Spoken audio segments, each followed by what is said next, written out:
In this video tutorial, I'm going to quickly go through some of the expectations and requirements for the formalized discussion boards for my online courses. The discussions in this class may be a little bit different than discussions that you have been a part of in other online courses. It's important to understand that each instructor is a little bit different, so the requirements will be different in every class. For our class, the discussions will be focused on the formality. They're very structured. Once you get a hang of the formula I'm looking for, you'll find that they're very formulaic. We are 100% asynchronous, so all discussions will be asynchronous, which means we never come together at one time to discuss these things, but over a course of a week, the discussions will unfold. And it is a substantial portion of your grade. It's important to understand that participation is close to 40% of this class. So between the discussion boards and the media blogs, a large component of your overall success in the course is related to your participation and adherence to the structured format of the discussion boards. It's important to understand that you'll be evaluated related to the 6 criteria you see here. The frequency of posts, your initial post, and the quality of that initial post, your follow-up or response posts, the content analysis of all posts, including your initial and your response posts, the references, incorporation of references, again, in your initial and response posts, and the clarity and mechanics that you utilize in writing your assignments throughout. It's important to note here that if for some reason you don't meet the frequency requirements, you will also be deducted from all of the other components, because each one of these is worth 5 points. If you only have 3 posts, I cannot assess essentially the amount of references, obviously, in posts that were not completed. So in order to earn up to the 30 points that you can earn here, you must complete your initial post and then 3 to 4 follow-up posts in the discussion boards throughout the week. What you're seeing here is the rubric. This rubric is also available in Blackboard. The rubric specifically breaks down how you'll be assessed when I grade your discussion boards. 5 points for frequency, 5 points for your initial posts, 5 points for your follow-up response posts, 5 points for the content analysis, 5 points for references support, 5 points for clarity and mechanics. And you can see here through, what the expectations are for exceptional posts. Keeping in mind that to earn a 5, it really does have to be exceptional. 4 is good, so oftentimes people will earn 4 out of 5 and they'll be unsatisfied or dissatisfied with the fact that they didn't earn a 5 out of 5. To earn a 5 out of 5 in any one of these areas, you must go above and beyond. So related to the frequency, it's important that you're completing your initial post as early in the week as possible. You will select one of the I have 15 or so, usually 15 or more questions, and you'll select one of the questions in which you want to develop an answer to. The sooner you work, it privileges you. The earlier in the week that you get your post up, the more options you'll have for discussion questions. I do this on purpose. I do this to generate discussion early. I've done it alternative ways in the past, and what I found is people sometimes wait till the very last minute. So your initial posts are due no later than 10 p.m. For our class, that will be on a Wednesday, so no later than 10 p.m. Central Time on Wednesdays. All follow-up and response posts are due no later than 10 p.m. on Sunday. Our week will wind down and end on Sunday night. Late posts will not be accepted. It's important to understand that all posts are due at the date and time that they're specified. Because we are learning in this asynchronous environment, it is important that people participate early, often, and on time. It's important that you do not post all of your response posts on the same day. Posts must be spread out through the week. The minimum that you could do is 2 days.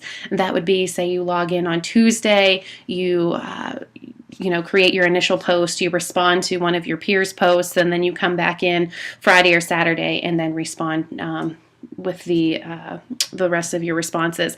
It's important to understand that these are about dialogue, and you're going to hear me say it over and over again. To have dialogue, that will require you to post throughout the week and to come back to things that you have said to follow up on those. Just coming in and saying a bunch of things or making a bunch of posts and disappearing, that doesn't incorporate or include dialogue. Again, boards are to facilitate dialogue, requires frequent interaction throughout the week. If you have something that's coming on, everybody has lives, and I understand that. What you need to do is you need to communicate with me and let me know. It doesn't mean it will be excused. It just means that you do let me know what's going on. Again, I understand that we all have lives outside of the classroom, and if necessary, you need to communicate those things to me when you're not posting throughout the week. You'll also be evaluated on your initial post, which is essentially an essay. Your initial essay must address the subject under discussion. You must address the question and all components of the question. You must do so analytically, clearly, with factual information, and through class material. You will be required to integrate course material into each of your initial posts. You are welcome to go beyond the course content, and that's encouraged. However, it's not required. We move really fast, and we have a great deal of reading, and so I do require that those readings are applied to the discussions, especially in the initial post. Include page numbers for your peers when you do cite the material you pull from your textbook and online resources related to the course. By referencing these clearly, it will really help everybody, because the fact that people can then reference their book, or maybe they read something different, or maybe they missed some component of what you were bringing up, and so they can revisit that pretty quickly in order to respond. Initial posts must show that you are integrating sociological concepts, theories, and using them effectively. By citing these sources, you're going to have no problem doing this. Not only when you use a concept from the course, use it, define it, cite it, and then proceed. Your posts need to be organized and well thought out. I encourage you to develop your essay in a Word document and save it there. Actually, I encourage you to do that for all of your posts. This way you can check for grammar, you can check for spelling errors, and you also can save it. What sometimes happens in Blackboard is that if you lose connection to the internet, what will happen is you also lose your post. So if you spent an hour compiling a post and the internet goes down, or Blackboard crashes for some unknown reason, all of the work that you did disappears. Your initial post is structured as an essay. However, you are required to engage your peers, and this will mean that you'll ask questions, you'll embed questions in your analysis or your essay. Not only do I expect an analytical response to the question, the development of questions will then engage your peers and essentially place you in a position as the discussion leader for that thread. Follow-up posts. Follow-up posts must incorporate principles of analytical reasoning. If you go into your tips folder, what you'll find is links to a number of resources related to critical thinking and analytical reasoning. I expect that you'll have looked at those and that you integrate some of those questions to help guide you in your response posts. You must add ideas to the discussion, so you're going to be reflecting and contributing, and then again extending the discussion. You should offer insight that builds on the initial essay, highlight flaws, contribute new experiences, meaningful information, add information related to the media or readings, and then weaving in questions to extend discussion. As you guys get into the practice of this, what you're going to find is that weaving in the questions into initial and follow-up posts makes it easier for everybody, because then the discussion has a flow to it. People can respond then to the questions that you pose while reflecting on the contributions that you made. You cannot just agree or disagree, and you do have a choice to which essays you respond. And because of that, pick ones that you can contribute something meaningful, or that you can add something analytical and extend the dialogue. And pick something that has the most interest to you. So content analysis. All posts, initial and follow-up posts, will be evaluated for content analysis. Be cautious of opinion in the discussion boards. This doesn't mean that you can't have an opinion in the discussion boards. It just means that in that opinion, it really needs to be tied closely to the course materials, and it needs to be backed up. Always remember to take a structural approach. We're in a sociology class, so oftentimes I think in a diversity course like this, we want to talk about our experiences and how we have seen things, and while those are important, we have to keep them embedded in a structural analysis and looking at human beings, ourselves included, as interactions within society. We are part of a greater whole.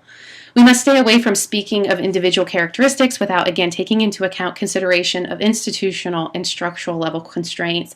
And this will be part of developing a sociological imagination, which we'll cover quite a bit in the first week.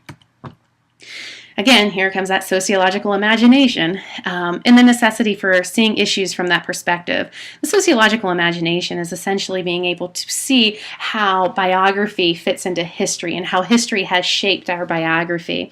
It really does place the individual in a context, and without the context, the individual's experiences are limited. So our experiences about race and ethnic relations really are embedded in the larger social structure in which we find ourselves.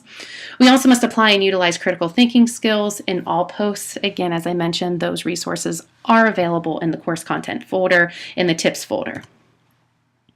Some more on the analytical writing. You should think about your own point of view as a loose hypothesis, a statement that you'll need to support with reasoning and evidence, and this includes those opinions that you have. You need to provide support. The number one place where I refer students, and the primary place where you should be looking for support and to support your claims, is in your text and reading materials assigned with the course. As important as supporting your own point of view with good logic and information is the process of taking an opposing position into account. So you may feel a certain way, but it is always important to attempt to, at some point, see through the eyes of someone else. And as I've alluded to throughout this discussion here, it's important to include references, including page numbers, even if we're not bringing in direct quotes from our coursework, their course readings. I encourage you to bring in page numbers and ask that you bring in page numbers, again, so your peers can quickly reference material. If you are stating an opinion or discussing a personal experience, you must include some reference to support your claim. Again, utilizing reliable outside sources. So your primary instrument to answer and to bring into all these discussions is the course material. However, you can go outside of the course material, but you need to make sure that it's reliable. I have included a video tutorial on assessing websites, and I can continue to add resources in the tips folder on how to evaluate online resources to make sure they're credible and reliable. Clarity and mechanics, it's important that your peers can read your posts without having to continuously reread the sentence to try and interpret what you're saying. So make sure that you're editing your work, that you're writing, your written word is an intellectual in a meaningful way, grammar free, spelling errors free. Again, if you write this in Word and you read before you submit, this should limit any problems with clarity and mechanics. And so just to overview, this tutorial talked about your discussion boards that will be required for the course. They're a substantial portion of your grade. They're extremely formulaic and formal. You will be evaluated on the frequency. I expect initial posts to be posted before Wednesday at 10 p.m. Central Time, and 3 to 4 response posts throughout the remainder of the week, all coming to a close on Sunday at 10 p.m. Initial posts need to be factually accurate and answer the question. They need to utilize course materials, including page numbers, integrate social theory and concepts, should be organized, thought out, well written, and have discussion questions embedded in them. All response posts need to be reflective, they need to contribute new information, and they also need to extend the discussion with questions embedded in them. The content analysis of all of the posts need to contribute to a sociological imagination and recognize structural and institutional constraints upon individual behaviors. Opinions, if used, need to be backed up and supported. You must utilize critical thinking skills in all posts. Claims need to be supported with evidence, and contributions need to be presented with logic, and alternative positions need to be taken into account. References and support need to be included in all posts, initial and response posts, and they need to include page numbers where appropriate. If outside materials are utilized, they need to come from reliable sources, and linked up if possible. If you're looking at a web source, it's great to have it linked up for students.